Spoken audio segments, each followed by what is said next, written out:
Good morning. This is the regular Board of Fire Commissioners meeting for November 5th, 2024. Can you call the roll, please? Ms. Hadley Hayes, Here. DeLugich, Here. Babcock. Here. Hara. Here. Woods Gray, Here. Deputy City Attorney Lyndon Wynn. Here. We have a quorum. Thank you. And fire, sorry. Here. We have a quorum. Chief Crowley, can you Okay, start if us everybody off? could stand, please. Hand over your heart. Hang on to me. Ready, begin.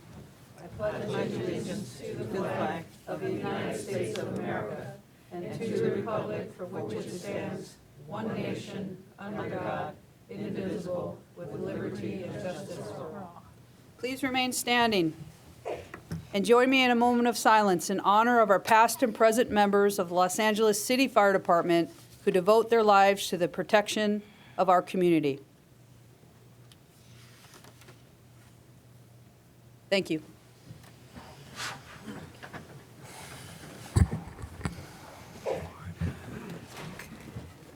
Okay, we come to that part of the meeting where we're going to have commission comments.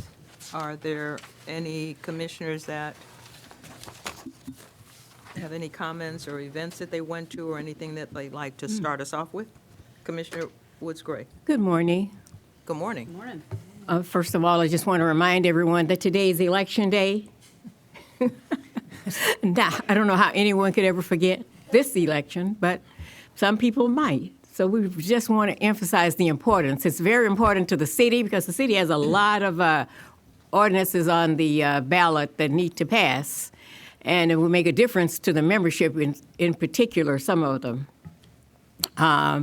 So I encourage everyone to please go vote. You can vote anywhere in LA City, LA County that you live or work. You don't have to go to a specific place near your house. And the polls are open until 8 p.m. tonight. And if you have a mail-in ballot, just drop it in the box. Thank you very much for that. I also want to congratulate the probationary class that's graduating, completing their graduation their term this week, because we have a class that completed 1 year and they are finishing up, and I'm so excited that that group has made it to the final part of their probation and that they'll be full-fledged firefighters. And I don't know how many of them made it, but I hope all of them did, 100%, I hope, because we need all of them. And congratulations to all those people who work with them, who will continue to work with them and make them stronger and strengthen them to be great firefighters, because there's a lot of experience in these fire stations that needs to be shared with all of our young firefighters. And they can do it.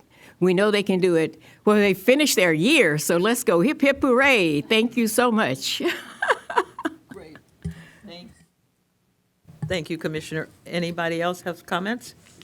Yeah, I just want to thank LAFD for keeping us all safe during this crazy week that we had with the Dodgers and the parade. And I know there's a lot of backbone there that often doesn't get seen when you come into Los Angeles between LAFD and LAPD. So thank you, Chief, for, of course, your leadership on that and everybody that comes together during those times. I know there was some looting and things that happened that is not Dodger, related, but unfortunately happens when things like that do. So go Dodgers, and it's a great time to be an Angelino, but I know that the fires don't stop, the emergencies don't stop, so thank you to the LAFD for all of that.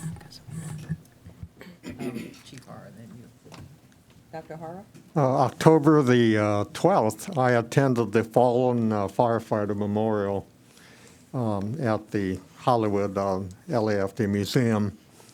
And the keynote, actually, as it turned out, was the recently retired Chief Villanueva. And it was a great event. And at that time, actually, Chief Crowley was up in Northern California in a different event. And so the event in LA was attended as usual by Chief Bamatre and his wife, since she was very important in starting, the event in LA. And then the president and I attended a special promotional event that had 3 of our chiefs promoted here in this very room. And it was a great event, I thought, where you got a better idea about the families of the 3 chiefs. And so very different from all the other promotional events that we've attended. And once again, congratulations to the Dodgers, and hopefully everyone has already voted. Okay, thank you, Dr. Hara. Vice President DeLucich? Thank you. And the reason I was not at the promotional event, and neither was Chief Moore, is that he kindly took me to a couple of fire stations in the valley. We went to Fire Station 89, which was super busy and interesting, and it wasn't so much of a ride-along kind of a day as a day of really talking to firefighters and captains and other folks at the stations. Then we went to Fire Station 88 for Captain Dusty Clark's last day at that station. I guess he's moving somewhere to the harbor. But it was a great turnout. There were lots of people and great food, of course. But I got a chance to talk to a lot of different firefighters, and that was always enlightening. Good. And yes, go vote. And yes, go vote. Okay, we're now up onto our public comment period, and we have a public comment card from Freddy Escobar, who is the president of UFLAC.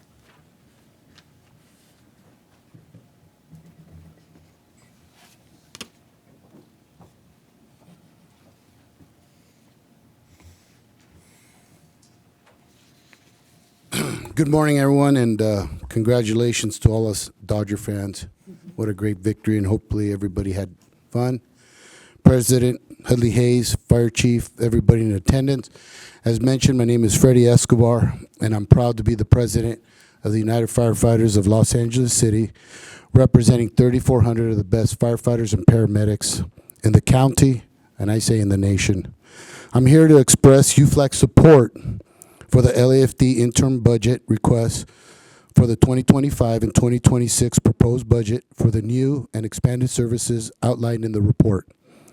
As you're all aware, this year's adopted budget cut $23 million from the Los Angeles City Fire Department. And while we understand the city is in tough financial times, these problems were not created by the firefighters.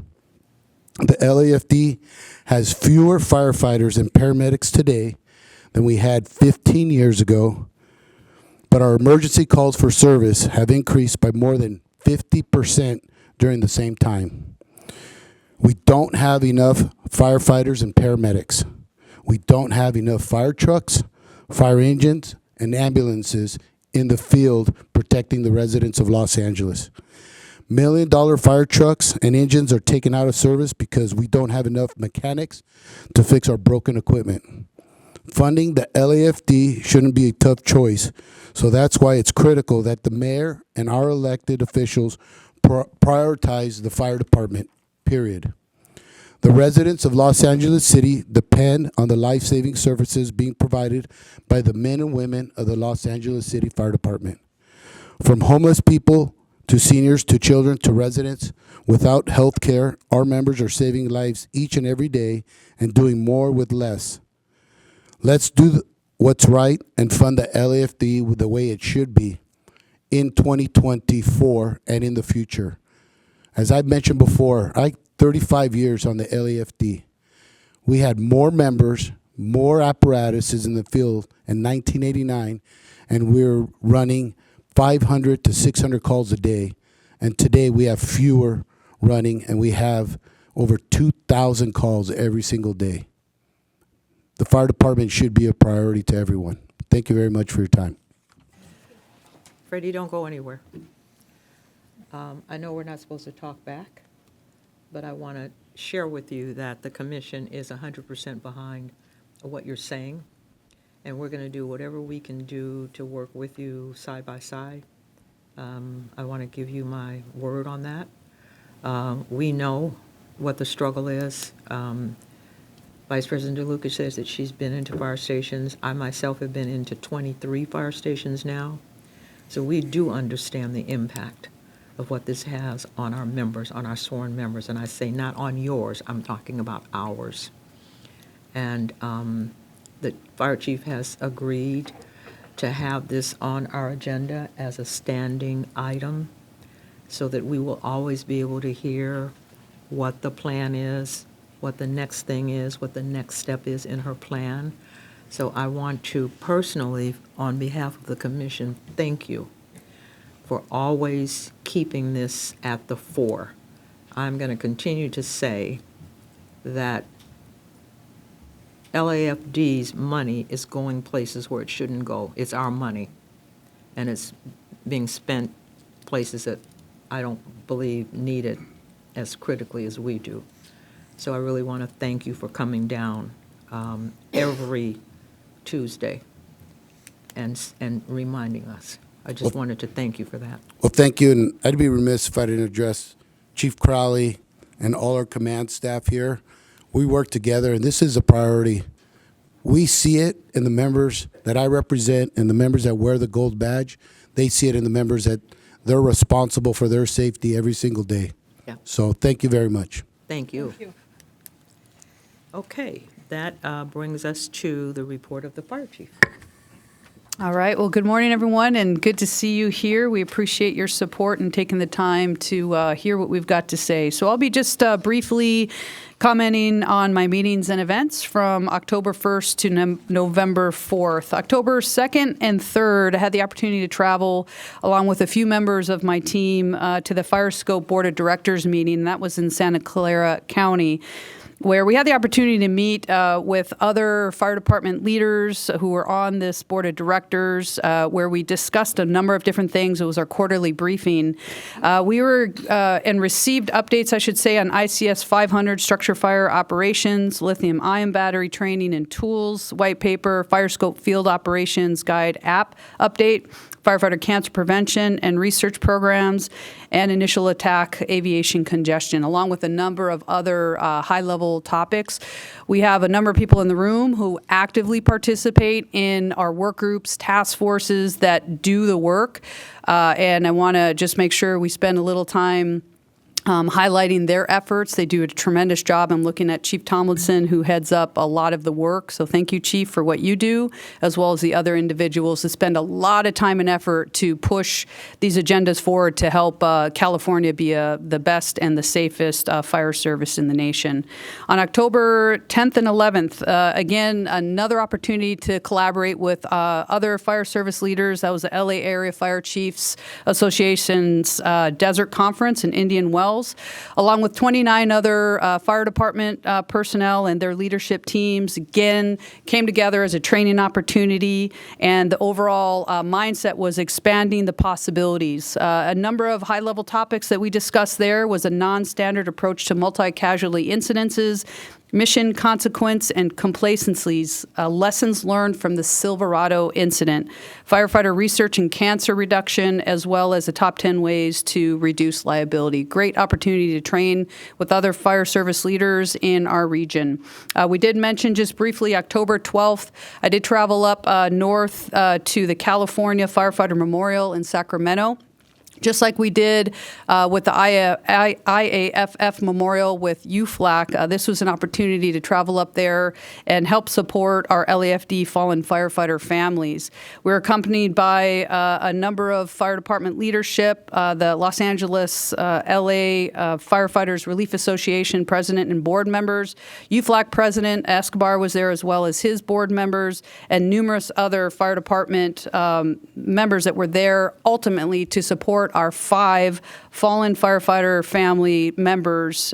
Just a very touching and powerful moment to come together and support our fallen firefighter families. We had, again, 5 of our members, and I will purposely say their names out loud in a moment, but their names were etched in the walls, along with, and just if we can get our head around this number, the additional 1,527 heroic fallen firefighters who lost their lives in the line of duty since California became a state in 1850.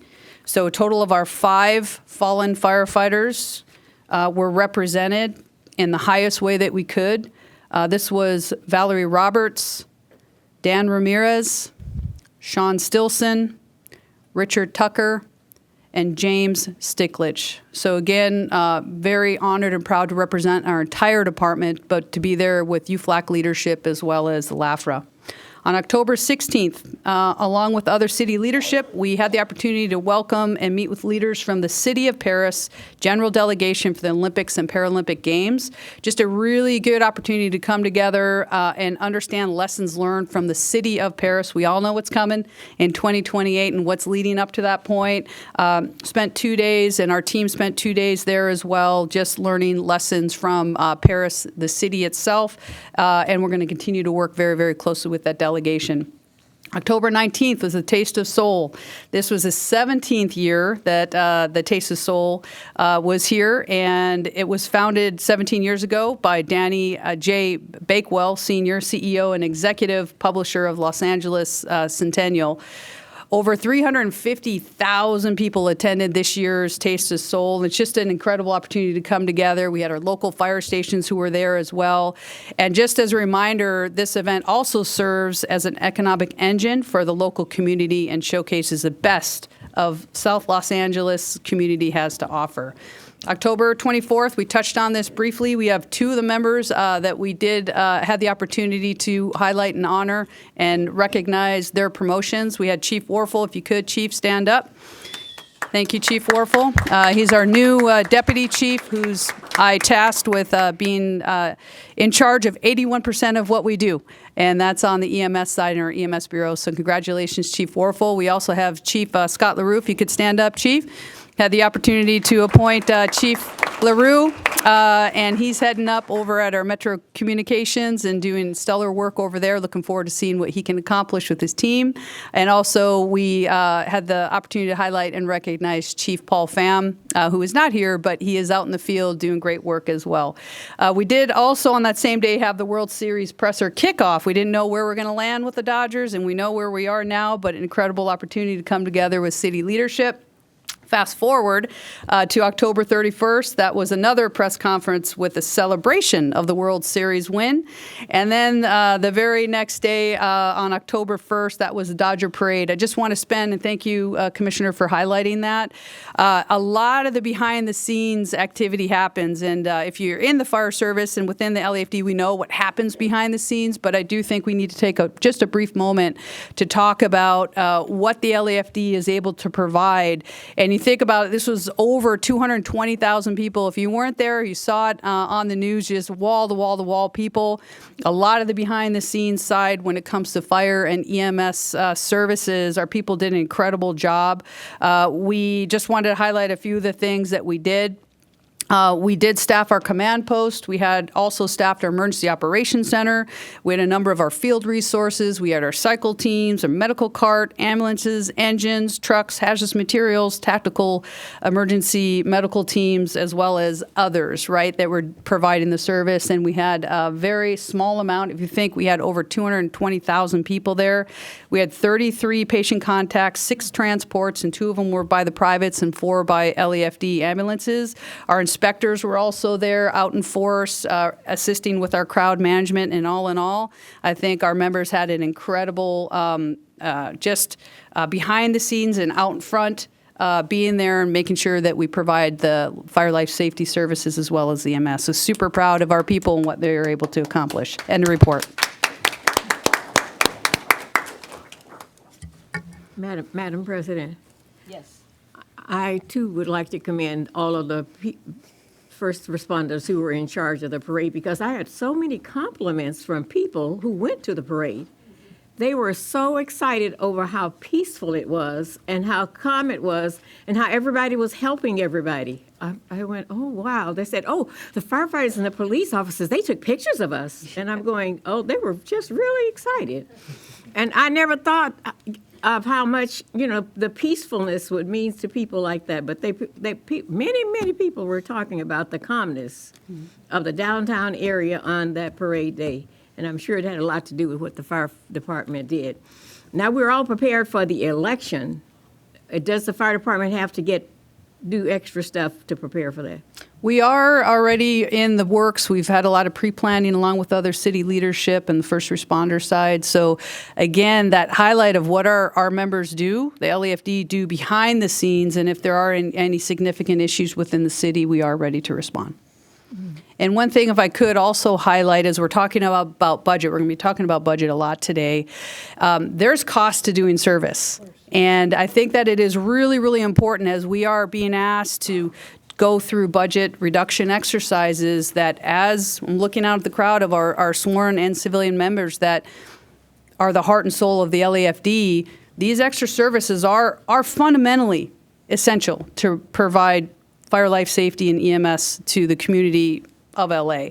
So with that, as we're going through these exercises, we do want to highlight what our people do, and in the end, we're ready to respond, but we also have to be really smart about how we're utilizing our limited resources and advocate and fight for additional resources that get us to where we need to be from now and into the future. Great.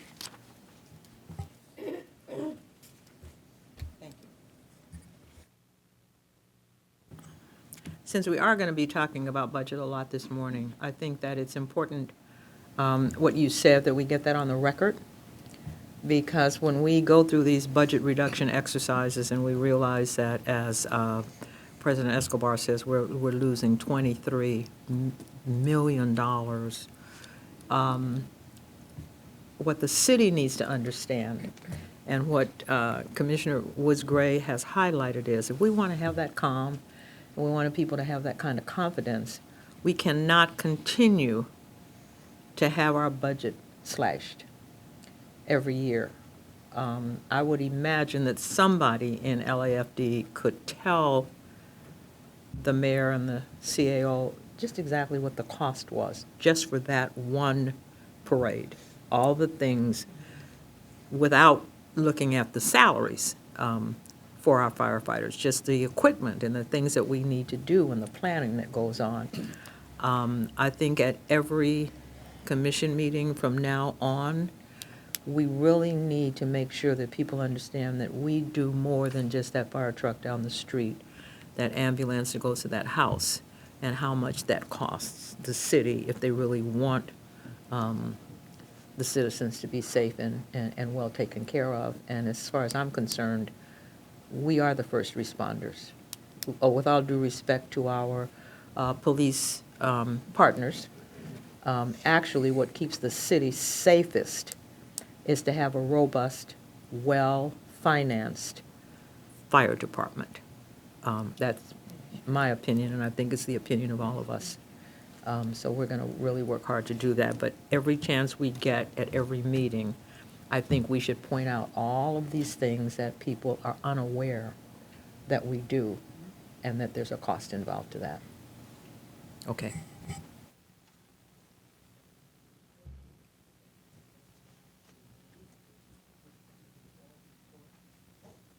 And then I turned it off. Or report by department on significant incidents and activities for the period of October 1 through November 4th. And we're having Chief Moore. Good morning, Madam President. Good morning. Good morning, Commissioners. Chief Crowley, Deputy City Attorney Wynn, Susie. Welcome, guest. My name is Deputy Chief Jamie Moore, assigned to Operations Valley Bureau, and I'm here today to highlight an event that our members in Valley Bureau were able to participate in. Normally, Bureau commanders, we come up here and we talk to you about the heroic efforts of our members at fires and EMS incidents, and you're going to hear that later on when we highlight the incredible work that Fire Station 104 did on a recent EMS incident. But one of the things that our firefighters do when we do get a little bit of downtime is we go out and we do preventative medicine, and we go out and we educate the public, and we make them a more resilient, healthy community. And I recently received an email, and as I read this email, I've asked Captain Hernandez to go through some of the photographs that were included in it. And I think that really highlighted just how credible an event this was. It was a very short email, but it's very, very supportive of what our members do in the field when they have a little bit of downtime. This email came to us from Melissa Carter, one of the head nurses at Holy Cross, and they had a stroke fair on October 5th, and we were very fortunate to get our members there to participate. And she said this: "Thank you so much for coordinating the rescues to come by Holy Cross's stroke fair at Las Palmas Community Center on October 5th, 2024. It was such a great turnout. At our EMS table, we were able to speak to the importance of calling 911 when someone is having a stroke emergency. We taught that not all hospitals are stroke centers, and our paramedics are highly trained on assessment and destination for these patients." And that's a question we often get a lot when people wonder why we take them to the hospitals they take them to. A special thanks to AJ and Mike from 98s who sat with me for the entire event, and a special thanks to Rescue 898, Rescue 7, and Rescue 75 who were able to stop by and meet with members of our community. The community was so grateful for our EMS heroes. Thank you to the LAFD. That's the end of my report, unless you have any questions. Commissioners? Thank you. Thank you, Chief Moore. Thank you very much.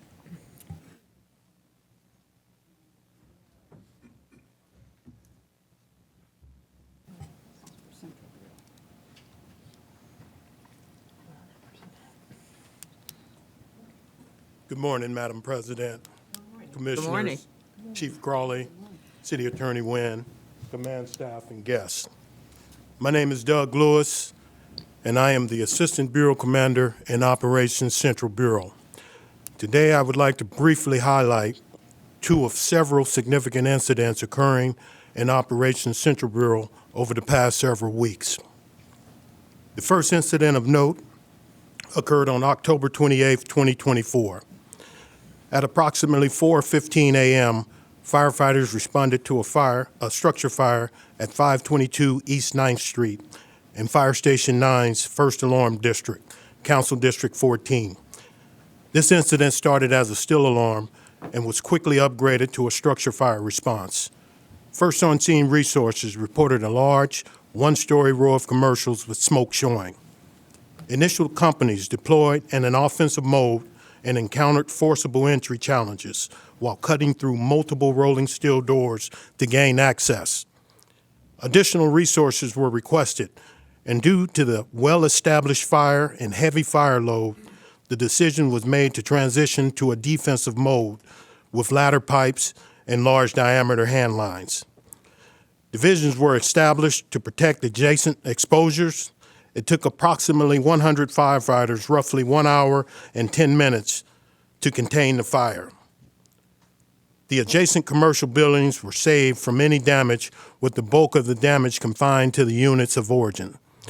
Due to the heavy fire load, the businesses housed textiles and furniture. Our heavy equipment unit was requested to safely assist with final extinguishment. There were no injuries as a result of this incident. The second incident of note occurred on October 29, 2024. At approximately 6:50 a.m., LAPD resources were dispatched to 441 East Beauchesne Street, the LA County Jail, on reports of 4 inmates experiencing medical emergencies after ingesting an unknown substance. LAFD members triaged, treated, and transported a total of 7 patients, all inmates, to local area hospitals, with 1 critical and 6 delayed patients. Additional resources were requested to fill out the hazmat component of the incident. Hazmat units, in coordination with Sheriff K-9 units, denied entry while searching for the cause of the hazard. After a thorough search, hazmat units were only able to identify trace amounts of methamphetamine. Upon the completion of decontamination procedures, the scene was released to sheriff personnel. Later, on a related but separate incident to 441 East Beauchesne at approximately 3 p.m., LAFD personnel responded back to the scene where a total of 7 sheriff deputies complained of feeling ill. LAFD resources triaged, treated, and transported 3 sheriff deputies, with 4 deputies self-transporting prior to LAFD's arrival. Another significant hazmat response was requested, and hazmat units swabbed and decon deputies on scene prior to transport. Once again, hazmat units were unable to identify any hazardous substances in an expanded area search. The scene was once again handed over to Sheriff Department personnel and LA County Hazmat with recommendations to utilize a professional environmental cleaning service as an added precaution. There were no injuries to LAFD personnel. These are two of several examples of significant incidents occurring within Central Bureau that the men and women of the LAFD responded to and mitigated efficiently, but more importantly, safely. Thank you. Thank you. Are there any questions? Any questions? Thank you. Thank you. Do we have one more? Okay.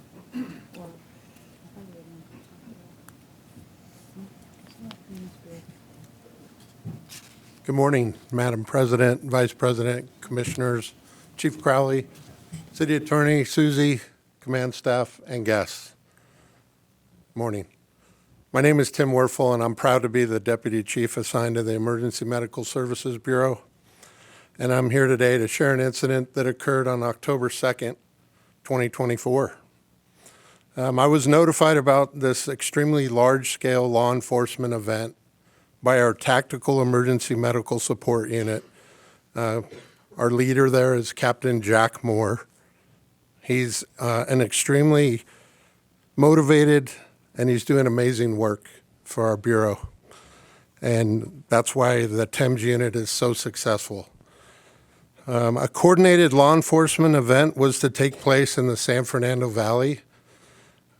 It involved the DEA, the FBI, and the city's own LAPD. They were to serve search and arrest warrants at 40 locations for a notorious narcotics network who were responsible for trafficking deadly fentanyl and other drugs, committing robberies, and perpetrating financial fraud to fund their criminal enterprise. As a reminder, our TEMS unit and the members assigned there are responsible for providing emergency medical care to law enforcement, officers, and/or citizens who become ill or injured during high-risk tactical law enforcement incidents. The TEMS units assisted in providing on-scene medical support at 3 high-risk warrant locations where the suspects were known to be heavily armed and carry some explosives on their properties. All 3 locations were safely executed. In addition, all the arrested suspects were brought to downtown LA, where they had set up a command post behind the Emergency Operations Center. And the EMS Bureau had staged one of our advanced provider units and also one of our medical directors. We did this in order to not impact the field resources. So in all, 55 suspects were brought to that location that came from 38 out of the 40 locations that were searched. As the suspects were booked and processed, our team was able to assess, treat, and medically clear 8 patients. Some of them were suffering from the effects of the same narcotics that they were selling. Utilizing our special resources, as I said, prevented additional LAFD resources from having to be dispatched and transport these patients to the hospital. This event highlights the special abilities the Emergency Medical Services Bureau provides the city and our law enforcement partners. Thank you. Are there any questions? Questions? Thank you very much.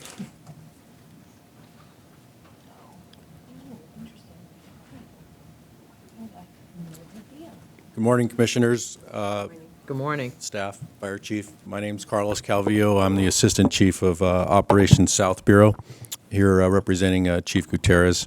I wanted to go over an incident that we had on November 2nd on the 110 freeway. The LAFD responded at 10:55 p.m. to a overturned tanker just on the 110 freeway just south of the 105 freeway. There was a tanker. It had 9,000 gallons of jet fuel on board. It actually had overturned on its side, and there were 4 other vehicles involved in the accident. 2 patients were transported to the hospital, and there was another patient that was actually deceased there on scene. The firefighters worked with the CHP and Caltrans to help mitigate the incident. Some of the challenges that the firefighters had was you had 9,000 gallons of fuel spewing about 1,000 gallons onto the freeway, so a lot of diking, keeping the fuel from running into the drains. On top of that, what the firefighters did is fuel was now that the tank was on its side and fuel was spilling out the what would normally be used to fill the tanker. They actually got straps and kind of put pressure onto those caps so that the fuel would stop spilling onto the freeway, used redwood plugs to hammer in place to keep the fuel from spilling out. Then worked with a private contractor that came in with vacuum trucks, and they actually, it really highlights the capability of our hazardous materials task forces. They got up on top of the tanker, drilled 4 separate holes that we call it a stinger operation. They actually drop a tube into the tanker and connect it to the vacuum trucks, and we're able to suck the fuel out of the tanker before it could be uprighted.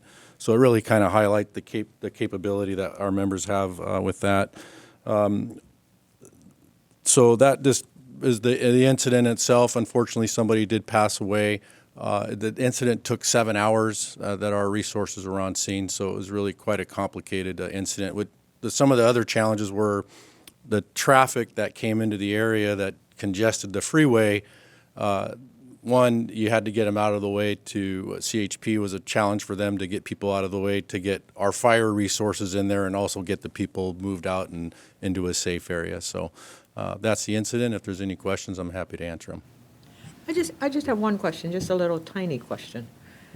Is there also danger to our members in terms of inhalation when they're working with fuel that close? That's I a mean, great question. I'm sure Actually, that they're, yeah. I'm sure the apparatus that they wear, but it's just Yeah, it's so another thing that we need to highlight in terms of the dangerous situations that our members are in. Yeah, and it's challenging. This incident, similar to the other incident we had down in the harbor with the battery incident, you have members working in full PPEs, breathing apparatus, working with heavy equipment for extended periods of time. When you're sweating a lot in your turnouts, people start getting cramped up, and you start really feeling the effects of that over the long period of time. But yes, that's a great point. They were actually in all their PPEs, including the SCBA. Yeah. Which brings us back to the question again, of course, why we need extra turnouts for our members, because we can't always launder them the way they need to be laundered when all of this stuff is on. I just am really interested this entire year for us to continue to highlight the kinds of things that impact our budget. And when we lose money, it impacts us in a very, very, very negative way. So thank you very much. 7 hours, just think about that, our folks. And when they get back, there's no way for them to clean their apparatus. There's no way for them to have a second turnout, which is what Mr. Escobar always talks about in terms of safety for our members.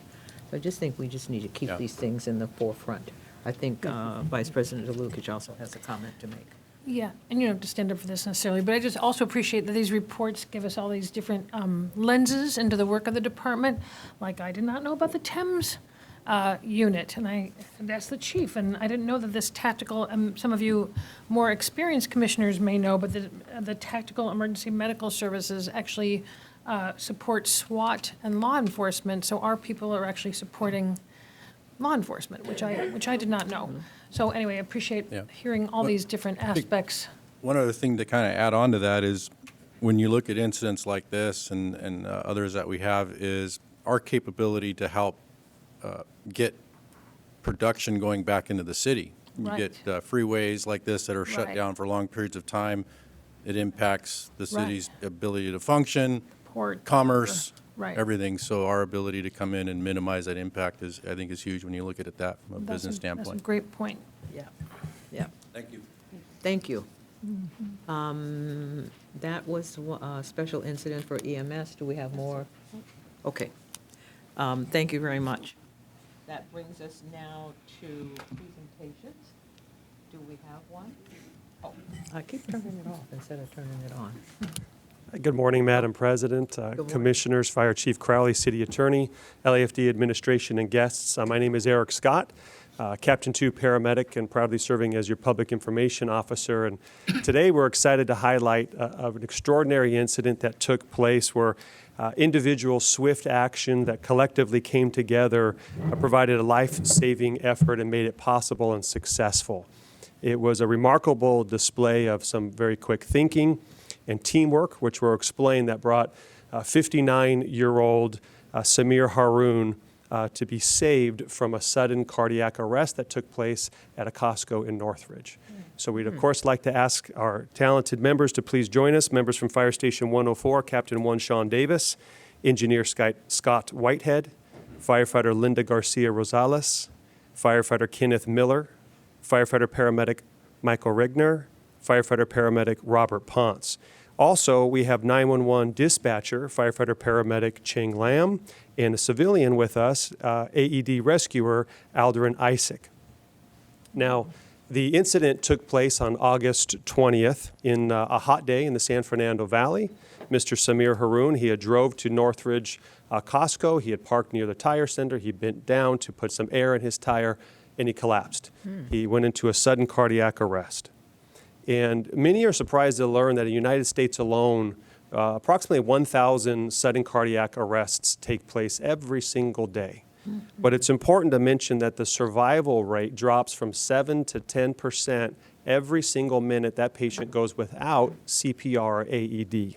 So that chain of survival is so important. That's why these all are going to be recognized today, because it was because of their quick actions that saved Mr. Haroon's life. So it started with a nearby customer calling 911 to get everybody started quickly. Another nearby customer jumped in and started CPR. But we guide those members with our 911 dispatchers as how to appropriately provide CPR. And then additionally, we had a Costco employee that's here with us today, Aldrin Isaac. He swiftly and wisely went in and retrieved an AED, and he delivered a life-saving shock to restore the patient's heart rhythm. And it's really these talented firefighters that are standing right here behind me that they arrived on scene in just 2 minutes, which certainly helped the outcome. But they jumped into action. They took over patient care. They provided advanced life support to a patient that was clinically dead at that point. Then as they quickly transported to the hospital, they were able to deliver 2 additional shocks and ultimately regain that patient's pulse. As you can imagine, Mr. Haroon, when he regained consciousness that night at the hospital, wanted to extend some profound thank yous to all of you for your efforts and what you provided, your quick, coordinated response that saved his life. He wanted to be here today. He's still medically recovering, so he wasn't able to. But firefighter Ortiz was able to track him down at his home, and we're able to create a short video of him saying thanks. And Captain Sanchez, if you'd be kind enough to play that. My name is Samir Haroon. After I collapsed, he started CPR.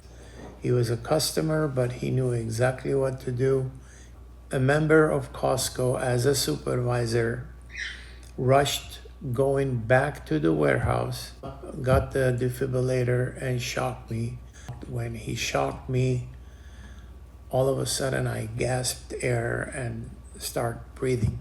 Paramedic arrived at that same time, very quick.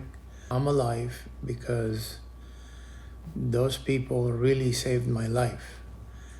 A million thanks to those good Samaritans who helped me to stay alive, and the paramedic who transferred me to the nearest hospital emergency room. I'm grateful that you guys exist. Otherwise, I wouldn't exist today.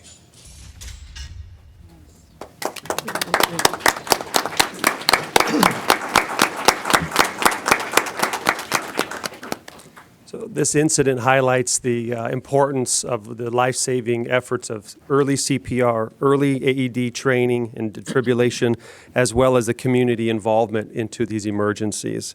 And certainly we commend the bystanders who intervened and jumped into action. We also definitely commend our talented LAFD firefighters and paramedics who perform life-saving work like this every single day. It's nice to have a successful outcome, and because of their dedication, Mr. Haroon has a second chance at life. So we'd like to just read one certificate here. In recognition and sincere gratitude for your heroic courage, diligent efforts, personal initiative, and expedient assistance which directly resulted in saving a man's life during a cardiac arrest emergency on August 18, 2024, on Tampa Avenue in Northridge, the Los Angeles Fire Department commends you for your extraordinary life-saving efforts to a citizen of the city of Los Angeles, presented this 5th day of November 2024, Kristen M. Crowley, Fire Chief.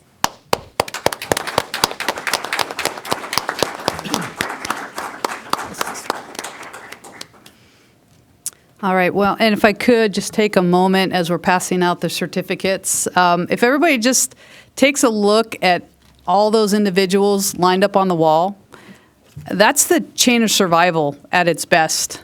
We see an individual jumping in who didn't have to jump in, grabbed the AED, somebody else called 911. Dispatchers gave the appropriate recommendations and guidance to allowing that individual to survive, all the way up to our engine and our paramedics doing what they needed to do. We often don't have that opportunity and blessing to be able to see what we do and what the impacts are. So, please, I hope that even me seeing that, I'm just so very, very proud. Our members do this every single day, all night. But to be able to see, like, wow, that individual actually fundamentally is here because of this chain of survival right here. So we're really, really proud of you. That other piece, I know we've got some family members. If the family members who are here, could you please stand up so we can recognize you as well? Stand up and we'll recognize you.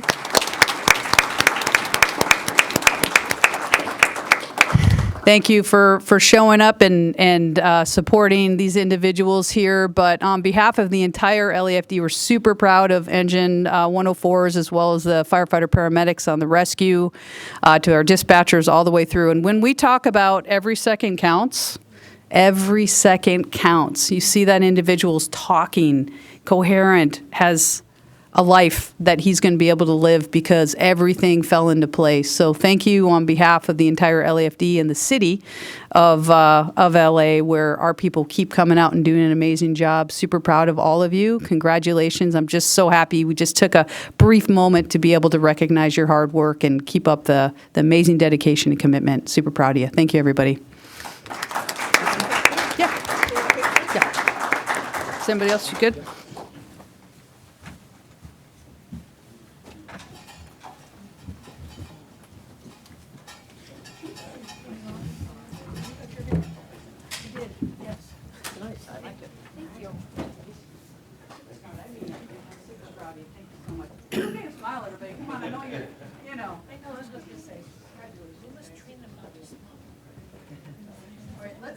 Let's step up so we've got room.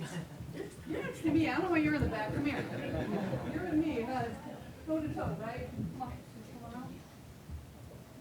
We'll do a quick one and then we'll do one with the pictures.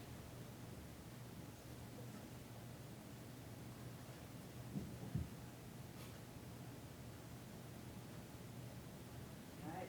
Everybody good? Okay, come on in, commissioners. Let's do a photo.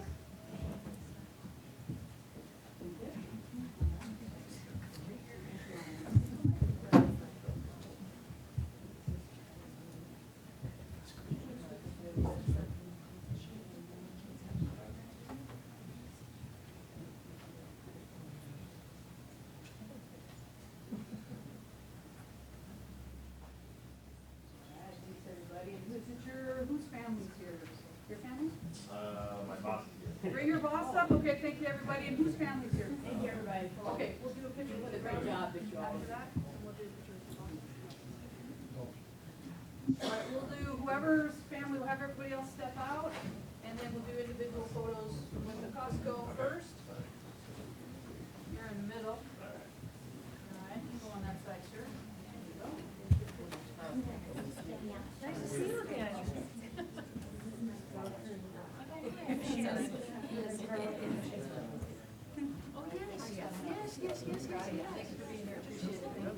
Okay, who else has family here? Yes, you did. All right. How are you? Good to see you. Let's see a picture.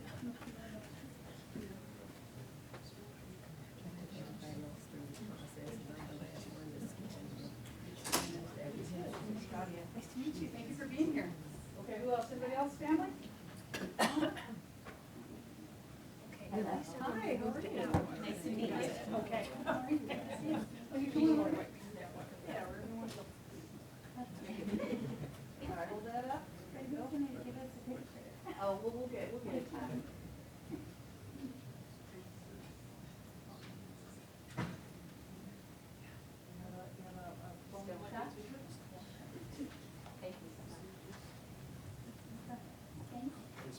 And we're going to do more pictures in the lot.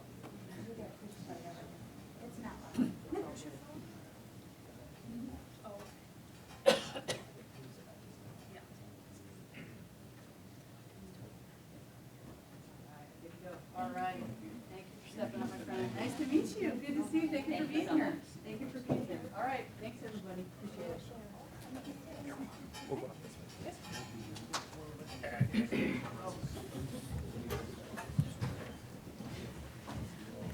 This room is always cold.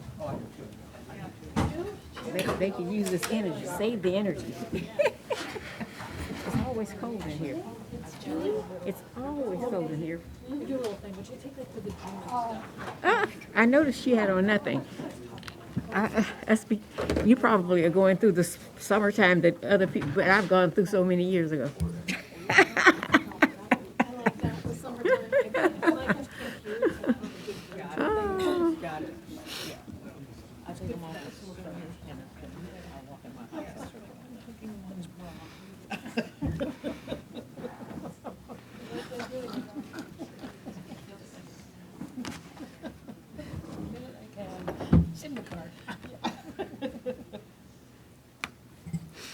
Okay.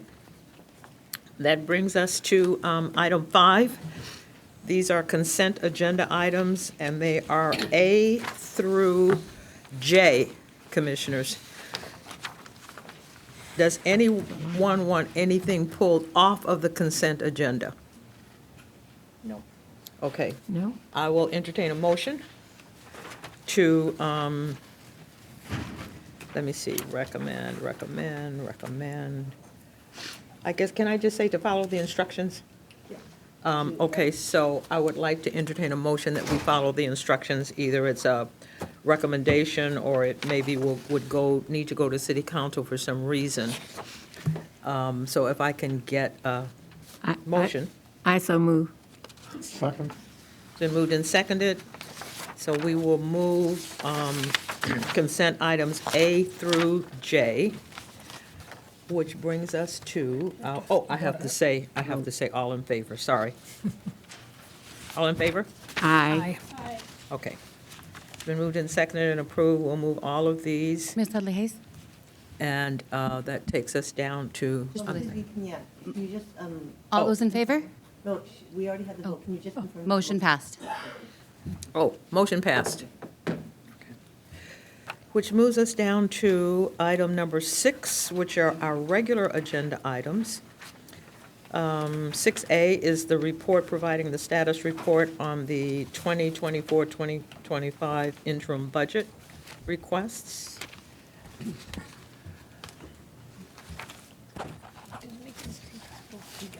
Good morning, Commissioners. Good morning. Good morning. Emilio Rodriguez, Administrative Services Bureau for the Fire Department. Again, good morning, Commissioners, Madam President, Deputy City Attorney, Chief Crowley, Miss Susie. So, again, this matter concerns the restoration of positions for human resources and professional standard staffing, fleet maintenance operations, and adding more supervision for marine operations, fireboats. Again, as noted, in a council file, the reports have been referred to the Budget, Finance, and Innovation Committee and the Personnel Committees. However, to date, there's been no scheduling of these items for those committees. Pending further action on these reports, the department will continue to rely on overtime usage for the civilian support, reassign staff where possible, and prioritize the most critical work that need to maintain, basic level of continuity of services as a short-term solution. The department will continue to monitor the status of the reports and advocate for their approval at every opportunity. That concludes my report.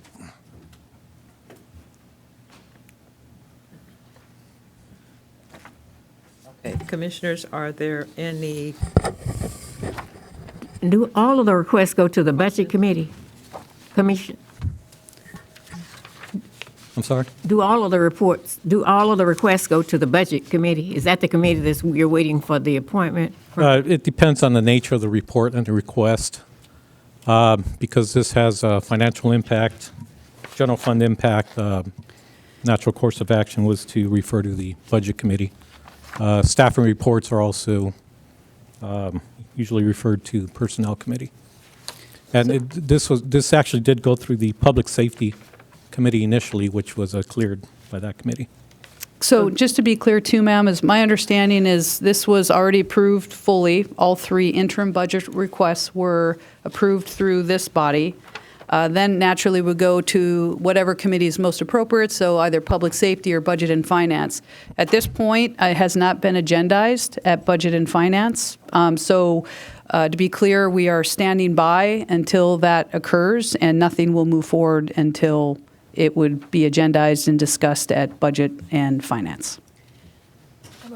Who's chair of Budget and Finance? Who's the chair of the Budget and Finance Committee? That would be Councilmember Blumenfeld. Blumenfield, okay, thank you. The reason I ask about the committees is because if we're to lobby for issues, you need to know which committee is going to be seeing it, and so we don't know from this report. And actually. to confirm, the three pending interim budget requests are all pending to be agendized at Budget and Finance Committee, is that correct? Correct, and they're all bundled into the same council file. Vice President Lukic? Well, I have a process question, and that is, and I guess I'm asking the city attorney, can we discuss both of these 6A and B together? I feel like I've got questions, I'm not sure which one to address them to. Can we? Okay, okay. So would you mind, is that okay with the commissioners if we sort of add the B into this? I assume it's going to be. And ma'am, too, just so that you know, For the public to understand, B is going one to is be for- for the 2025-26. right. So we're discussing both of them now, 2024-25 and 25-26. So we Whatever don't you want. confuse him. Sure, and just to, and we did purposely have this separate, and we can discuss it, because the here and now issue is the here and now of the interim budget request. Okay. We're still in the steps of working very, very closely with the mayor's office and her staff in regard to this preliminary budget request for 25-26. So this interim budget impacts our ability right now to provide certain types of services, specifically when you talk about the supply and maintenance positions. So we wanted to be very purposeful in a calculated way to compartmentalize each of those three interim budgets. Again, this body had already approved and moved them forward. We understand also that the position that the city is in financially, with the reports that have come out and the exercises that we're going through, but specifically from my stance and my lens, these are very mission critical in regard to allowing us to have emergency resources to change into in a reserve fleet, That has negatively impacted us already, and that's why we're advocating for this interim budget request. Same thing on the Equity and Human Resources Bureau side and professional standards. That's the second package. That's where we had asked for an additional 7 positions to help us in regard to liability and to lean forward as much as we can, as we always advocate and push forward when it comes to getting out ahead of things and potential liability and workplace issues. And that third request specifically was separate, and that was the harbor fireboat operations request. That is 100% funded by the port and has already been approved in their budget. So that would be a cost-neutral type of an ask for the city. So this is, again, impacts our current budget, 24-25 interim budget requests, those 3 packages, and that's currently where we are. We are not able to move anything forward until Budget and Finance discusses that, and then it would have to go to full council, if I'm correct. Emilio? Yes. Well, would you prefer that we do discuss them separately then? I would, because I think we, again, be very poignant about our current situation versus where and how we want to take the department and be properly funded for 25, 26. But your call. But again, that was why we put the package together in this way. Okay. Because this is the beginning of the process for 25, 26. This is not. It is the current ask for 25, 24, 25, our current budget. No, I'm saying, but the 25, 26, we're beginning the process. We are, but that's the next But the other report. one is one we need now. So let's stick with this Yep. one. So I think we Yes, that is keep them correct. separate. All right. Go. You want to talk about 24, 25?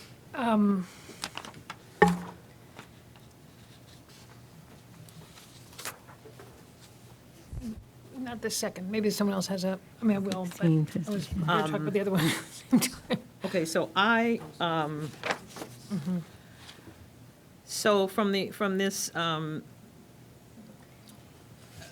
report that I'm holding right here from the Office of the City Administrative Officer, that's dated September 27th, and was approved on October 9th, 2024.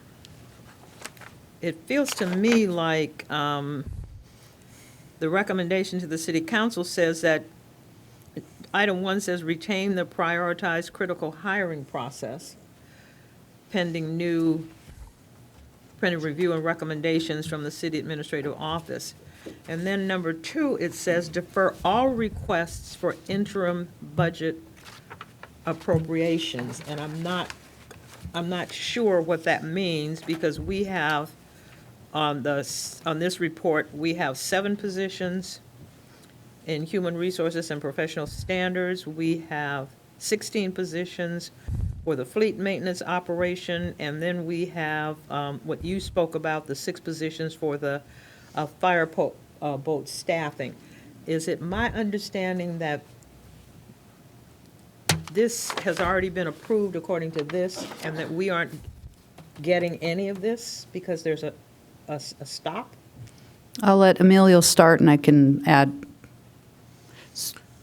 Right, those recommendations have been approved at the Budget and Finance level. I believe they're going or have gone to council. So, right, the restriction to limit any new general fund appropriations, could conceivably extend to staffing, in as much as, the staffing is utilizing that very funding. One argument that can be made is that part of the request involves fully cost-recovered positions by way of the marine staffing for fireboats 1 and 5.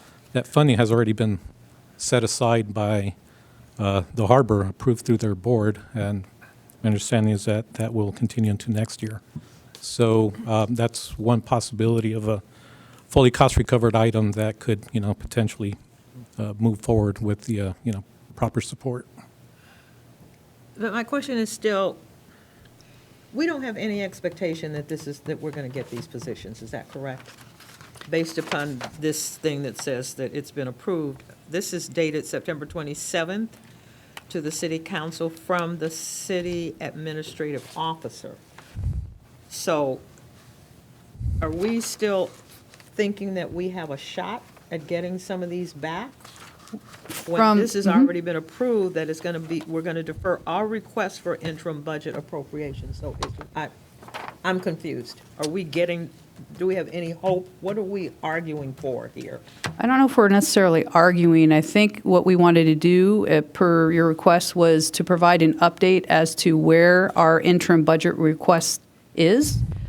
We provided that update. I think our stance will also be that we'll continue to advocate for what the fire department needs Okay. here and now, and that's with this interim budget request. It has negatively impacted our ability to provide service.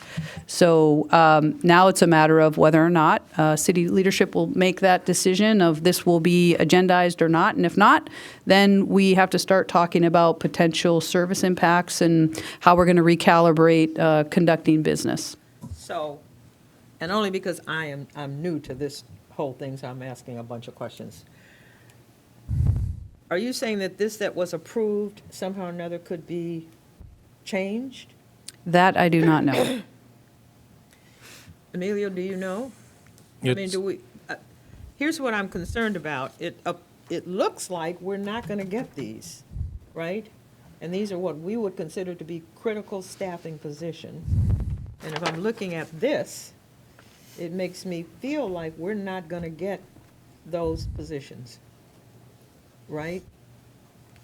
If that recommendation right there of holding any interim budget requests is going to be held in abeyance and/or denied, then no, I should say, our interim budget request would not move forward. Okay. I wasn't questioning what you gave us. That this is very clear, and I want to thank you very much for that. But I just wanted to make sure that if in fact this holds, the next update that we would get would be you telling us what you're going to have to do if all of this is actually approved and the approval stays and that kind of stuff. Okay, so I got that. Madam President. Go ahead. The question, is this the report that was at City Council ready to vote on until they put the hold on? No, my understanding is that our interim budget is still waiting to be agendized at Budget and Finance, so that has not made it through to City Council. Because I thought that was a report that was on the desk of City Council that just needed to be brought up forth. But the hold was put on. You know, Emilio, my understanding is that our interim budget, those 3 requests, have not been agendized yet, so they did not make it. So this still has to go through which committee? Budget and Finance. Budget and then- Finance and Personnel, Budget and Finance and Personnel. correct. And again, they're It bundled only in went the through same public council safety. file. It went through public safety. Correct. Yeah. It was approved at Public Safety. These still have to, what did you say about these 3? They have not been moved through. Okay, I do have a question. And why is it that the Marine Operations Fireboat staffing has to go through when it's already approved on another budget? No, it's not a. Well, the position authorities themselves are, within city ordinance jurisdiction, so they would be approved through mayor and council. So the city hasn't really approved the harbor budget yet, is that what you're saying? I can't speak to the harbor budget itself, but the position authorities reside within LAFD, so those need to go through council approval.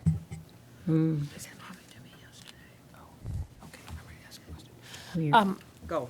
Oh, sorry. I thought you were opening your mouth to speak. The big yawn. Yeah, big yawn, because it's cold. For us to be able to help, I feel like we really need more concrete ramifications of what happens if this doesn't go through. This is understandable, but it's not that compelling. I feel like we need literal, this is what will happen if you don't fund these positions. I feel like we need that kind of ammunition if we're going to go and talk to members of the Budget Committee or City Council members. That's one thing, is I want to know how we get the real skinny on what the implications are if these do not get funded. And then I want to ask again, because we all do want to help, we can all go and find out when the committees meet and stuff, but if we could be on some sort of a list to be notified when these items are coming up, I'm sure any of us who could would be there in a heartbeat. But, so,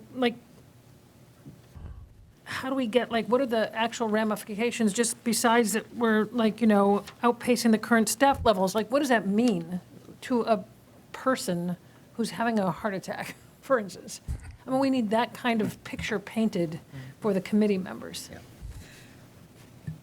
Plus, this last paragraph, this last paragraph, which talks about the over-reliance on overtime and the ripple effect that it has on the department budget, as the civilian account is trending towards full expenditure by November.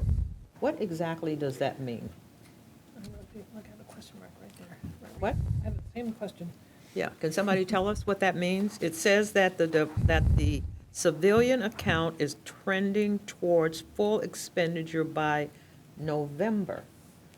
We're not talking about November of this year. Yes, we are. What the heck, so what does that mean? That's So- just, go ahead, Emilio. There's kind of two layers to that. Our overtime account for civilian support has been historically underfunded for quite a few years now. On top of that, we have more accelerated activity and the depletion of those funds due to all the vacancies and deletions. So we did get support from the first financial status report to transfer $1 million to that account for immediate relief. So the report was basically just kind of outlining the status of the overtime funding at that point in time, which was about maybe 2-3 weeks ago. But the FSR did move for approval through Budget and Finance and is in council actually on Wednesday, tomorrow, to augment civilian overtime staffing by $1 million. But again, that's a short-term measure. So the augmentation, pardon me, the augmentation that we're getting, this 1 million that we're getting, Right. is that going to move us beyond November? That'll move us through at least mid-year. What do you No. mean? What? That'll move us through at least mid-year, January, February, and then we Well, that's not revisit mid-year. That's the beginning of the, It's a fiscal year, fiscal year. July to July. July 1st. Yeah, but that's not a big help. So I think first of all, let me say to you that this is exactly what we asked you for. So I'm not at all unhappy with this, but I think what we need more specificity, because it feels to me like I'm worried about this business of deferring all the requests and seeing here that this was approved on the 9th. So I'm not sure, I know you're going to continue to fight for it, and I know we're going to continue to advocate for it, but it feels to me like this is a done deal, because it was approved on the 9th of October in 2024. So I'm concerned about the fact that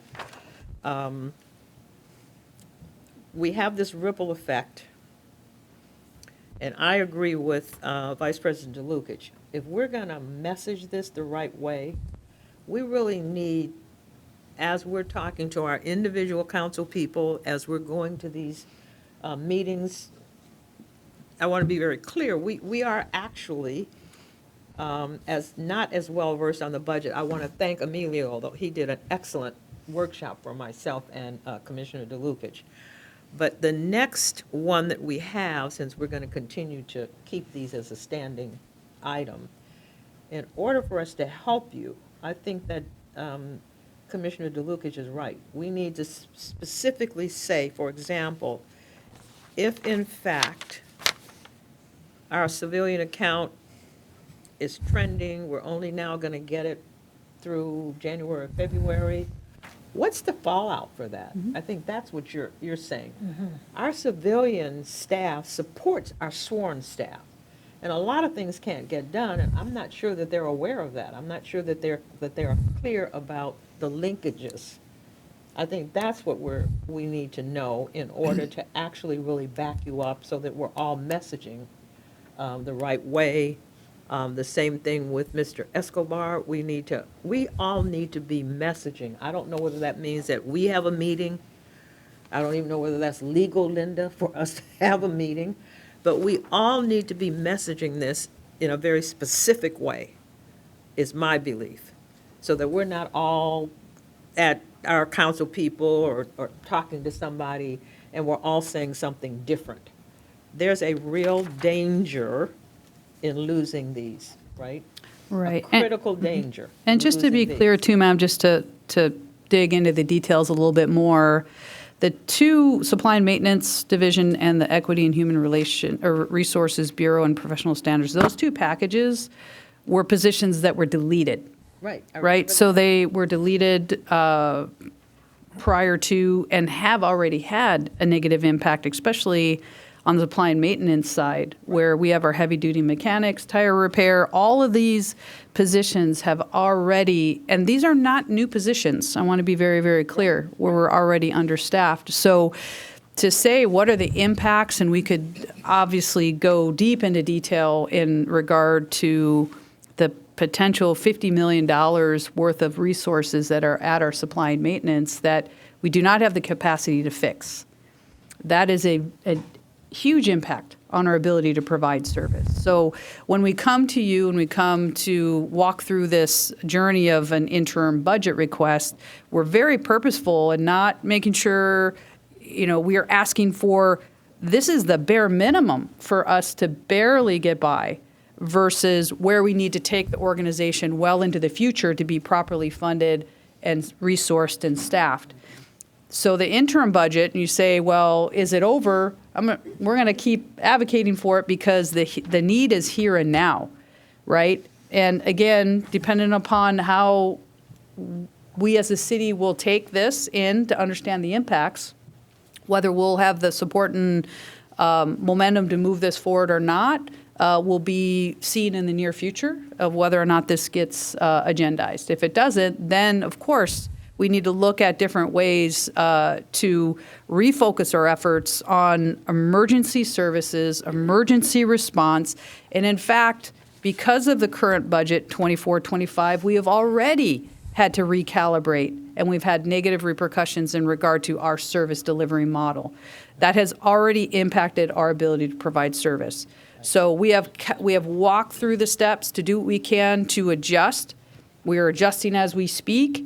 And these interim budgets, just to be, again, repetitive for the right reasons, is these are a necessity for us to even be able to provide emergency services. Go. I have something to say, but go. Thank you. I mean, these don't sound that exciting, but that's why we need to be able to paint the picture of what happens, and not just $50 million, slow service. What does that literally mean, that a fire engine's going to have to come from somewhere else because this one's out of service? We just heard that the chances of living are drop 7 to 10% per minute or wherever, that someone doesn't get there. That's what people need to understand. It's not just an auto painter or a truck operator, but what is the effect in people's lives? So I just feel like that's still not, to me, coming through. And, I'm happy to go sit in at somebody's office to make those points, but I feel like we just need to, again, not be calm about, just need to really point out the urgency and to make them understand it at a gut level, that's what I'm trying to say. Yeah, and I think, because you did exactly what we asked you to do, I think the next time, when this comes onto the agenda, we need to do what Vice President DeLuca is just talking about, right? So the question would be, what we would want to know is, what exactly is going to happen in January, February, when we're out of, this fund, this account is going to be maxed out, full expenditure. If none of this gets overturned, for example, what is that going to mean really and truly about these positions that have been swept? This is not new money you're asking for. These are not new positions that you're asking for. This is about positions that we had that actually, to my way of thinking, were anyway a Band-Aid on what it is that we actually need. And so we need to understand, and you need to tell us so that we can message with you what your options are.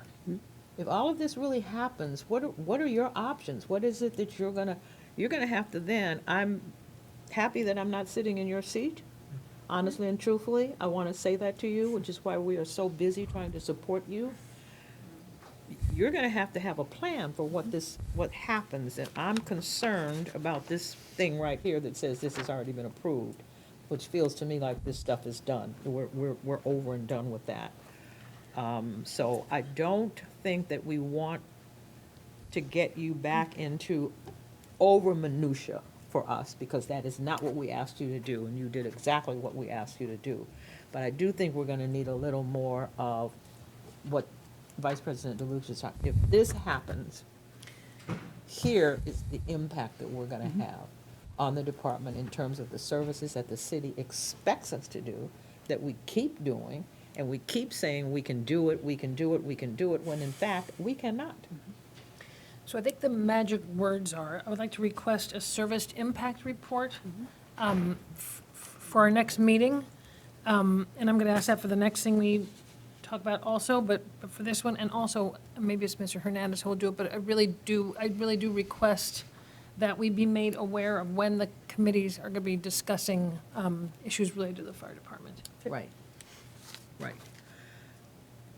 Not to overwhelm you, because you have now so much on your plate with fewer staff to do this. But I really believe that we all need to be able to have, with specificity, we need to have the same messaging. Everybody needs to be saying the very same thing with the same urgency. And if we can specifically say, if you do this, this is what's gonna happen, and here's my best plan for me to, in fact, ameliorate that. Here is my best plan, my only plan, right? So that we are all saying that this is not something that we can say anymore, that the fire department can take these cuts. We just can't. And it cuts into your vision for, we're not even talking about the fact that we need to change the climate and the culture and the burnout and the all of our equity and human resources issues, and we don't have any training dollars, and so we've got infrastructure to take care of, and then you've got the structure to do what needs to be done in terms of delivery of services. So here's where you are. You're jammed up. And so I think that that's what we need to have people understand in a very visceral way, which is what Vice President DeLuca is just talking about. So we need a little more specificity immediately, if we can, so that we have a really good analysis of what's going to happen, and that we then can help the fire chief, because she's going to have to come up with a plan. And we need to know what that plan looks like and what that plan is, so that we can go to them and say, here's her plan, and she can't sustain it. There's no way for her to sustain. I don't care what kind of a plan she puts together. Here's where we are, is we are at the broken point. We're not at the breaking point, we're at the broken point. So maybe the next time we get we get a status report, it includes the service impact report. Can we do that? Yes. And can you get that for us? Yes, we'll be ready. Okay. Are there any more questions? Because you did separate out, and now I know why you separated out for us. So we're now talking about the interim budget request for 2024-25. Are there any other questions on this? No, I agree with those requests that you made. Okay, Thank you. okay. So I move, if I may, that we receive and file Report 24-106. Can I get a second? Second. Okay, it's been moved and seconded. All in favor? Aye. All right. Motion passes. Okay. Thanks, Susie. This takes us to now the preliminary proposed budget for fiscal year 2025-26. And what I would like to thank you for is you're allowing us to get in the loop ahead of time. Well, not really ahead of time, because the process has already started. So Good morning. Again, Emilio Rodriguez, Administrative Services Bureau. On behalf of LAFD, I'm pleased to present the department's preliminary fiscal year 25-26 proposed budget priorities. This year, the budget process has taken different departure in that requests for new or expanded services will be considered through a two-step process, taking to light fiscal concerns that are likely to carry over into next year, which we've already began preparing for through, very measured spending, particularly in the salaries accounts in the current year. For the initial stage of this sort of different process, departments were to provide a brief overview of budgetary requests falling under new or expanded service requests as an initial short form list, which is included as attachment B to the report before you. The mayor's office will contact each department to identify proposals selected for further consideration. Departments would then prepare a full formal request through the secondary stage for final submission on the proposed budget deadline, November 22nd, which is roughly 2.5 weeks away. We're expecting decisions from the mayor's office on the short form list very soon. The department's most critical operational needs and which contribute to the mayor's budget priorities for public safety, improving services, and enhancing equity in the delivery of services are summarized in pages 2 and 3 of the board report before you, and include, to name a few, I'll just be going through some of those bullets. Staffing to launch the comprehensive homeless fire prevention and street medicine program. Funding for firefighter recruit training, that's for 2 new classes, and continuation of a class in the current year for a total of 171 firefighters. That's just to meet attrition. Adding dispatchers and facilities and improvements to expand call-taking capacity in Metro, in the department's fire communications network. And that's, echoing Mr. Escobar's comments on the 50% increase in the department's call-taking activity. Adding frontline resources that include continuation of a safer funded engine in the San Fernando Valley. That would be engine 207. It's 12 positions there. Again, adding tactical staffing to Marine Fireboats 1 and 5 over in the harbor, and additional resources for urban search and rescue and arson counterterrorism support resources. Enhancing EMS resources in the field through the conversion of EMS field offices to provide 24/7 resource supervision. I believe that's for 2 offices out in operations. Continuation of emergency appointment paramedic positions, and paramedic training, expansion of the TEMS tactical team, and more resources for mobile integrated healthcare resources. There are various other items on the list. These are basically various other efforts addressing fire prevention, equipment and technology, civilian support, and critical maintenance staff. Again, because of where we are in this new process, the recommendation of the report is simply a checkpoint. It's a receive and file recommendation, and we'll report in a subsequent meeting on the final proposed budget once the mayor's decisions are known. That concludes the report. I have a question. Commissioner DeLucich? Thank you. Thank you for this. This list, this bulleted list of however many there are these in priority order? Or are they? That was my question. Oh, Go. In the attachment, yes, they would follow priority order. okay. So if somebody said you only get the top 3, these would be the 3 that you would want. Well, actually, we want all of them. Of course, but Okay. if, let's say somebody says, you can only have 3, you can only have 5, or that we're looking at 1. These are in priority order. Can you just explain Sure. why they're in this order? Sure. So, absolutely. Every single thing, and I again want to be on record saying that anything that the LAFD asks for and requests that's on this list are needed resources for us to provide services to the city. I will never, nor will my team ever, over-escalate anything in regard to our asks. Every decision that we make is based off of realistic metrics and measures. We have 2 outside entities that did a deep dive in our data that will back every single one of these requests up in regard to our resources. We're being very calculated and smart in regard to the ask. So everything on here is what the LAFD actually needs to operate.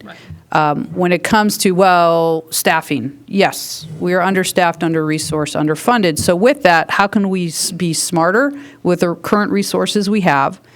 So when we talk about where we are as a city currently with an uptick in how we can best support the city as a whole of where our metrics are increasing, and that's why you see the number 1 ask of a budget and a package asking for a comprehensive homeless fire protection and street medicine program. We know that this is a priority for the mayor for all the right reasons. We know that that is a priority in regard to the city leadership. So the fire department, we want to come in and be those individuals and the partners that can come in and provide those additional resources. Now, with an uptick of 66,000 calls within this last year, that's where, of course, we need to figure out different ways with our staffing to help support when it comes to the unhoused. So that is the number 1 priority as a budget package to know we could put those 227 individuals to work today and do incredible work to help the city move forward in regard to supplementing and assisting the population that is unhoused. So that is the number 1 priority for all the right reasons. We also know that with staffing, we need What to do you be mean by all the right reasons? all the right reasons in regard to that is my number 1 priority, knowing that we need additional resources, and that's how we can supplement the increased call volume as well as the need of those individuals that are unhoused. So is it also connected to what we actually need? I understand this is the mayor's priority, and I understand that as the fire department, LAFD, we're being dragged more and more into the solution for homelessness. My question is, if we got these 227 new positions and related expenses to provide adequate fire protection in this homeless fire protection program, Right. is that, in your estimation, the best use of these 227 new positions, I think is what I'm Yes, asking. and I would tell you why. Specifically, if you figure with all that package, you can see in there, that's adequate fire protection, fire code enforcement, arson investigators, emergency medical care, and everything else that is attached to that package. If we were funded for that, then think about the other resources that are currently providing those services as we speak. Okay. Right? So that's to assist in supplementing, but also being very, very smart. We're just not looking at it from a very narrow lens. We put together a package knowing that this number 1 priority here would then assist us and allow our other resources to be available to make sure that we're hitting our response times, that they will be available as we know that every second counts. There's the human, there's the human element that we're talking about. Yeah. Yes. This would reduce the load on where we're already short. Right. Burned out and everything. Absolutely. That was what I was trying to get at. Yes. Okay. Yeah, and that is why it's number 1. You see the number 2 priority, and that's just attrition. We know that we can't go backwards. We know that we can't go backwards because of the increased workload, call volume, and expectations of the LAFD as a whole. So the 171 is just to fill the seats that we've got. So that's why we continue to push to not close down any of our drill towers, to hire for attrition, at a minimum, let alone advocating for what we're doing for our number one request. And then, of course, the third one, being really smart about, I'm looking at our Information Technology Bureau Commander, Sam Hinojosa, and it's a matter of how we can be smarter and more efficient by leveraging technology. Often technology is pushed to the side, but in the end, if we do it right, and we look at what we're trying to do with our dispatchers, as we look at how we're going to leverage technology and be smarter in regard to who and how and where we send our resources. So everything in this document has been very well thought out, based off of metrics, based off of third-party reports, which is our standards of cover, that shows where we have gaps in our service, that shows that we are not meeting our response times, and everything is built off of that. Now, again, this is that exercise that we go through. We're working very, very closely with the mayor's office and her staff. This is the first of many steps that we're going to go through. And again, to be very clear, nothing ever will be over-escalated. It will be based off of the core fundamentals of how the LEFD should be able to provide life-saving services and EMS providers, I should say, and this would get us to where we need to go. Got it.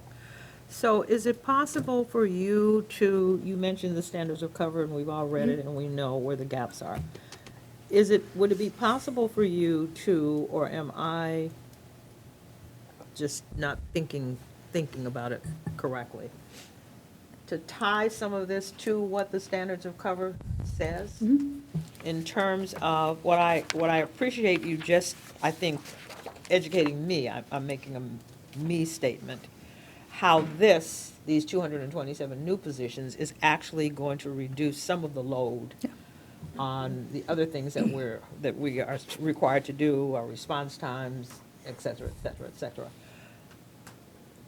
Can we also tie some of this back to what we learned in the standards of cover report? When you come back to us with this information, I think the more linkages we can make, the easier it is for us to message, and the easier it is for us to understand how the budget is actually intertwined with. We've got the standards of cover. We've got the Deloitte study. We've got all of these things, so it's not like you don't have matrix. It's not like we are just saying, we just need money because we need money. We just need money because we want money, because we want to be fully staffed. But we have enough evidence, if there's some way, if that's not a problem. Sure, no, that's not a problem. And also, mind you, we now have a second standards of cover. Our first standards of cover was based from 2018 Right. to 20. Right. Right? Things have just drastically changed in regard to the pull and the need for our services. We have partnered with UFLAC as well as the International Association of Firefighters for a standards of cover, which we have not reported on yet, from 2020 to 23. So that absolutely, we should have some dialogue in regard to where it shows. Again, I talked about it a little bit, but in regard to our increase in our response times, as well as where the gaps in our service are, and being able to provide a long-term strategy, not just the fiscal year to fiscal year, to properly build out the fire department in regard to our service delivery model, but also the infrastructure needs. We haven't even talked about infrastructure, but that standards of cover directly relates to where our gaps in service are. Yeah, I think, I certainly want to give other people a chance to talk, but I think that's a great idea, because I know the mayor's office has read those standards of cover in the Deloitte report. So I think if you could reference, have a citation for each of these, of what recommendation it does address. I was a little surprised to see the EMS stuff at number 5, but I understand that some of these other top 4 It's tied address into some of those EMS. things, right, sort of scaffolded in there. So, yeah, I think that would be helpful and effective.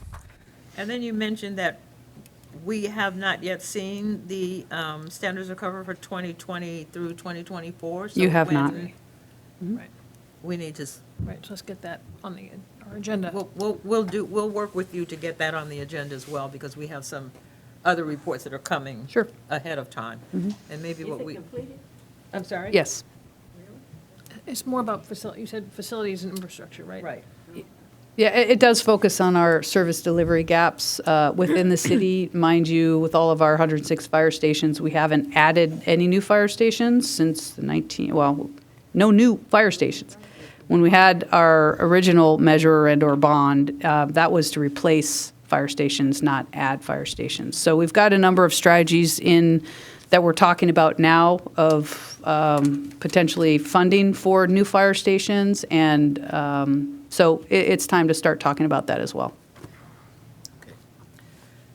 So, commissioners, are there other questions? So let's think about what it is that we're asking for now, so that we are clear about it. I just have a quick question, real quick, on the homelessness fire protection. Are those folks, obviously, they're housed in current fire stations alongside, like if you're, the 194 sworn are spread around the city and housed in fire stations, and then they would go out as a separate unit to respond? Or You're saying if we were funded for this Correct, new yeah. this Just new from a package, logistics yeah, we would figure out the best and most efficient way to deploy those resources. Okay. And we know, like building a brand new fire station, how long that takes. So we absolutely have the capacity to put, like I said, those 227 positions Right. to work today. So we've got an incredible team. We're working closely, and if we're funded for that particular package, we'll put together the best strategy of where they're going to be housed and how they're going to be deployed appropriately. Yeah, and if I'm out there talking to folks, there is no successful Olympics unless we get this funded. That's the way I see it. If you're looking at the streets that we currently have in this city, if you want to have a successful global Olympics in the city of Los Angeles and have anyone ever return, that $32 million needs to be funded as a priority for, I would think, every city, every single council member from just that perspective alone. And let's not forget, and thank you for bringing that up, we got the World Cup. Oh, yeah, no, everything that's coming between, 2026. World Cup, The venue may be in Inglewood, but we're getting the. oh, yeah, no, we're going to get the brunt of it, whether, people are going to come here and tourism and across the board. This is a mental health crisis that we have on our hands, but it needs to We want start to have a good yesterday. time and leave their tax dollars with us. Yeah, and beyond the Olympics, and that alone, the LAFD would be in my opinion, the savior of all if we could get this done. So, Yeah. Madam President, Yes. and one other thing we need to consider in advocating, it's a little bit far from where you are now, but I just wanted to say it, is that we are electing 3 new city council members. It's kind of like starting over with another group there that we'll have to work with closely. Yep, and we'll have to get to know them. Yes. Yep. Okay, so, first of all, I want to thank you for the report. It was a good start, to a conversation that we need to have. And while I know that you are short-staffed, short-handed, all of those kinds of things, I always appreciate it when you want to educate the commission, because the more we know, the better it is that we can support you and we can all be on the same page when we message. Right. So the next one coming up, just so we're all clear, did you kind of write down the things that we need in the next reports? No? Did you? Oh, but you know what? It's recorded. so it's okay. Betty usually does that. Yeah, Betty it's has. recorded. I forgot it's recorded. So we'll go back. Betty has it. We'll go back and we'll look to make sure that you don't get blindsided and have a report and then have us ask you, well, what about this and what about that and what about the other thing? So the only thing that we really need now is this 2020, 2024 new standards of cover. Right, plus the. Well, all it's other stuff, already yes, said, but it's right. recorded, but we need that. Are there, and once again, I really want to thank you very much because you. we asked you to kind of put this together on short notice. Can I ask another question, though? How does our, because I'm not really sure how we use this position, what's our risk manager's part in all of this thing? I know that the risk manager does, looks at our civilian cases and our sworn cases, I think, looks at looks at our On the liability side. liability side. Correct. And I know that the risk manager does something that has to do maybe with record keeping or something like that. Does our risk management manager, or is that person, who is that person? Drew Steinberg. Yeah.